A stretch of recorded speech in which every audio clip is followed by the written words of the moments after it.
Also, welcome Ty House from TH Motorsport on YouTube. Thank you very much for coming on the show and getting involved. But yeah, how are you? Very well, very busy as always, as I'm sure you are with all the meetings that are going on the last couple of weeks and going to happen. But happy to be here, so thanks for having me. Absolutely, yeah. It's busy times. I think the season now has gone really quickly. But I wanted to go back to the start and ask you where you first became interested in motorsport. It's a difficult one in fairness. I mean, growing up as a kid, always interested in cars, and then for whatever reason, my mum decided to take me when I was about 5 or 6. So this is about 2002 time, roughly. Yeah. To a British touring car meeting. No idea why, because she has no interest in motorsport whatsoever. But we decided to go, and that was it. I was hooked. I think I was sat with my jaw like that, open all day, and that was it. Hooked. Absolutely, yeah. I think it's but lots of us got into the sport, early on. So did you know anything about touring cars beforehand, or did you follow it at all, or?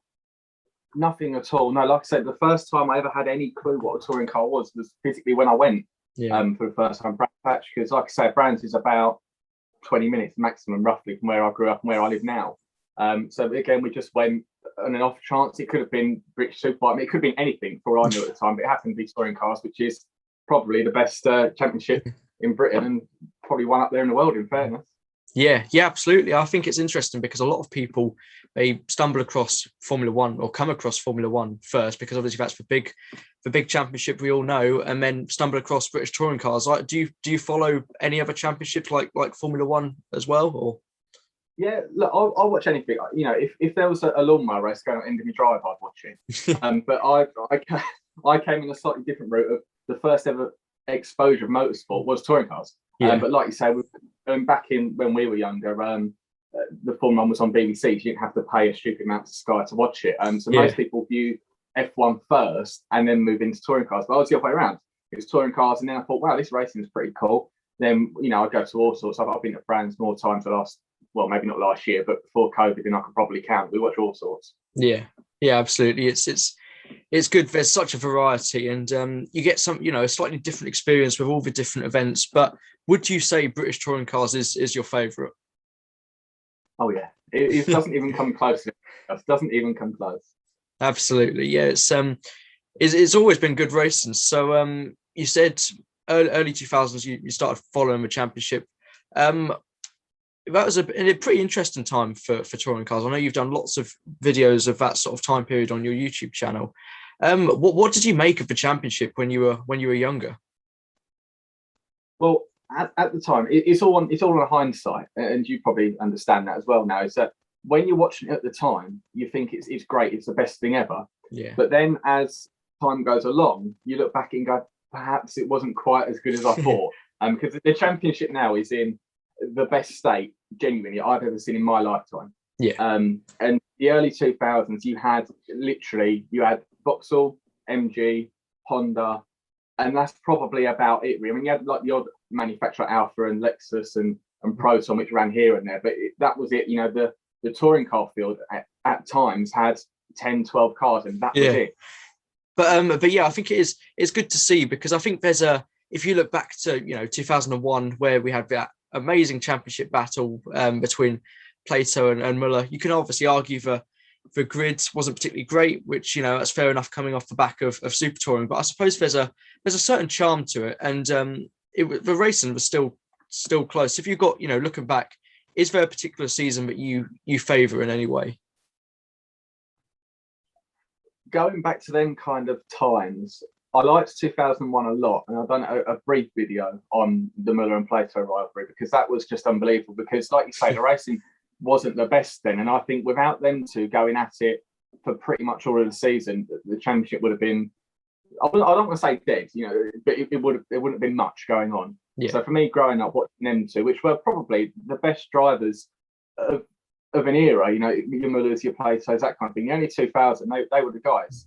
And watching them two in equal cars as well, so in exactly the same cars, battle it out was unbelievable. Absolutely. Well, you must have followed the transition from into the NGTC era.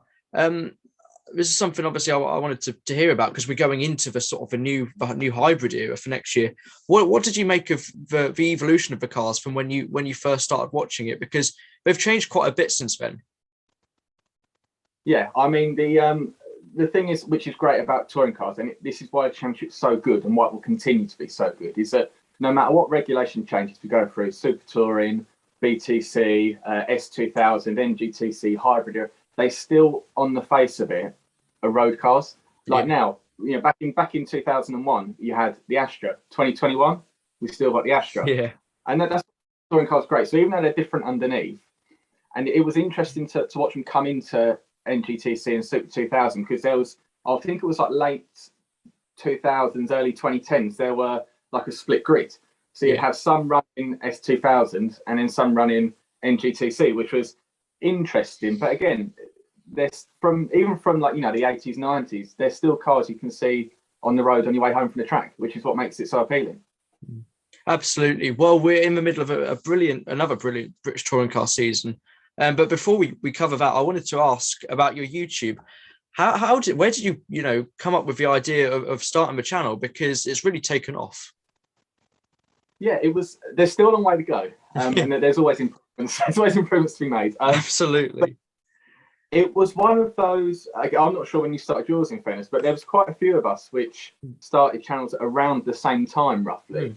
And it was one of those lockdown ones where you couldn't go to your local track to go karting, for example. You couldn't go and drive anything. You couldn't go to Brands or Donington, wherever's close to you to go and watch it, because, of course, we was in lockdown. So what else can I do? I can't watch it. I can't do it. Let's talk about it. Absolutely. Yeah. So yeah, similar to you, I started actually at the start of this year. It was sort of, I'd planned on doing some bits last year, but because I think it was such a weird situation with lockdown 1, and that sort of came and went, because I had obviously quite a lot of schoolwork to do, because I was getting through my GCSEs at that point. So yeah, it started at the start of the year. Did you ever have like a plan of what sort of videos you wanted to do? Because obviously, sort of with me, the focus has always been to talk to people and interview people. But was there ever a plan with yours? No, absolutely not. My first video or two were interviews with drivers. My first video was with Mike Epps. Then I spoke to Henry Neal and Rick Kerry, which drove the first diesel. So that was pretty interesting. And then I kind of thought these videos are pretty long, and my voice is incredibly boring. So I thought, let's cut that out a little bit, and let's make short videos, like 8, 10, 12 minute, that kind of stuff, and talk about what I know, which is touring cars. And it's evolved great. So, you can talk about ex-drivers, ex-teams, teams we want to see, manufacturers we want to see. I put one up earlier this morning, and we'll depend when this goes out, but very recently, there's a new series about the little teams and the tricks that they played. Like we had the Alfa Romeo run, interesting spoilers, and I put one out this morning, like I say, at the time of recording, about Volvo, which had a really interesting cylinder head. So it's just evolved from there. Just wherever I find interesting, little stories that we know or think of, sat on the toilet thinking, or at work doing absolutely nothing, thinking, ideas pop in my head, and we make a video. Absolutely, and it's good fun as well. But yeah, what's the aim? Where else do you want to go? What other ideas have you got, do you reckon, moving forwards? At the moment, and this is the God's honest truth, I have absolutely no plans whatsoever. It's the great, and people, they're going to be watching this again. All these YouTubers, they must be so organised and planned. I'm sure a lot of them are. I have not got a clue what I'm doing tomorrow. Never mind what video I'm doing next. So again, I'll be sat at work, I'll be sat in bed, and something will just come in my head, and we go, like that. And that's how I've always worked, rightly or wrongly. But absolutely, it's funny how it works, to be fair, because I guess sort of with a lot of YouTubers, they come up with all these ideas, and then at times it can be quite difficult of working out what you're going to do. But I suppose with interviewing people, it's quite I wouldn't say simple, but you can get into a good routine of contacting with people. And but yeah, it's good that you've your channel's taken off so much as well, because it's good. It shows how supported the championship is. Did you realize how quickly your channel would be viewed by so many fans? Not at all, no. I mean, in my deep head, I knew that there would be a bit of a market for it, if you like, because apart from the main British Touring Car channel, which mostly shows interviews and like highlights kind of thing, apart from teams which do their own things, there wasn't really any independent small guys that covered like the interesting stories. Now, a lot of the F1 guys do it, and the people which watch the channel might know as well. People like your Tomo F1s, your Adrian Millwards, your Josh Revels, people like they do very similar things, but in F1. And I thought, well, if that works for them, the British Touring Car the fans are probably as good, if not better, in this country anyway, than F1. So let's give it a go and see whether it works. Absolutely. I'd say you've hit the nail on the head with that one, because you can go on YouTube and find, you've obviously got the big ones you mentioned there, which, they make some really good videos, but you could go on YouTube and find hundreds of people talking about F1, because obviously it's a world famous sport. But British touring cars have actually got a really good combination of being, well known enough that people are going to watch the videos, and there's, it's a well supported championship, not just in the UK, across the world as well. So it's prestigious enough, but also it's very accessible for us. We can get to a race event for the weekend for 40 quid a ticket, give or take. And for people like me, and you've done some interviews, we can contact the drivers and do videos like this. It's good to see. It is, and it's a nice mix, because as you said, the F1 guys are super world famous, but aren't necessarily accessible. Whereas I went to Silverstone the other weekend. On a Saturday, had no intentions of going. Then a couple of tickets came up, and 4 o'clock Sunday morning we'd left. But again, the pit lane was open, so I was just wandering down the back, and then you got like your Jade Edwards just kicking around, and Ash Sutton was there kicking people. And you think you'll never get that in any other form of motor that's televised. I mean, you're getting your club championships, because with respect to them, they're not the big time, and not many people would know their names. Whereas I have friends which aren't into touring cars, but if you say Jason Plato, and they go, yeah, I know him. He's the fella off 50 or races the cars. So absolutely.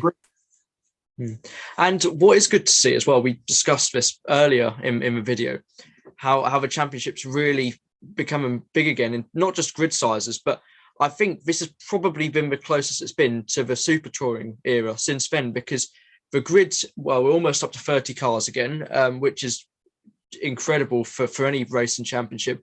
Got some big names. We've got, a few manufacturers, not quite as many as in the 90s, but obviously there's loads of big brands and sponsors and lots of marketing things. To my delight as well, we've got a British touring car game coming out next year as well. So it's good to see the championship's in good shape. It is. Like I say, it's the best it's been in a long time. You're going to get people which are a little bit older than us, perhaps the next generation that grew up around the Super Tour, and they go, oh, it will never be like that. And it won't, because it was too expensive. Ford was spending 10 million quid for a season, on just running 2 or 3 cars. And that's when people drop out. So where it is at the moment, it's a brilliant mix between professional, but also not stupid expensive. Like, I don't know how, off the top of my head, how many ex-champions we've got on the grid at the moment, but when you include Andrew Jordan, which had the run out last weekend, there's a hell of a lot, and it's in a really good place at the moment.